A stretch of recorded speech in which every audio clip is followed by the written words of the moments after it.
তোমার নাম কি? রাহি। তোমার বয়স কত? 7 বছর। তোমার বাড়ি কোথায়? দিগরগাছা কাটরাখাল। তোর দাঁতে কি হয়েছে? দাঁত পড়ে গেছে। তুমি ভর্তি হয়েছে কি সমস্যা নেই এখানে? পেটে ব্যথা আর বমি হয়েছিল? জ্বর আসছিল তোমার? জ্বর আসছিল, পেটে ব্যথা তাই তো? পেটে কোন জায়গায় ব্যথা দেখাও দিনে আমার তো। এই ডান পাশে এখানে চাপলে ব্যথা করে। এটা হচ্ছে অ্যাপেন্ডিক্স, যেটা আমরা বলি। এটা অ্যাপেন্ডিক্স না, অ্যাকিউট অ্যাপেন্ডিসাইটিস বলি আমরা। তো ওর ক্ষেত্রে যেটা আমরা আলট্রাসোনোগ্রাফিতে পেয়েছি অ্যাপেন্ডিকুলার লাম্প। অনেক সময় অনেকের অ্যাপেন্ডিসাইটিস থাকে, অ্যাপেন্ডিসাইটিস থেকে বার্স্ট অ্যাপেন্ডিক্স হয়।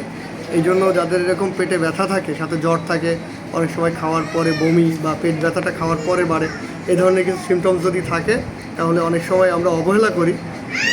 তো অবহেলা না করে একজন ডাক্তারের শরণাপন্ন হওয়া উচিত। যেমন ওর পেটে অ্যাপেন্ডিকুলার লাম্প আসছে, তো ওর ইনফেকশনটা সাবসাইড করলে পরে আমরা অপারেশন বা সার্জারির ডিসিশন নেব ইনশাল্লাহ।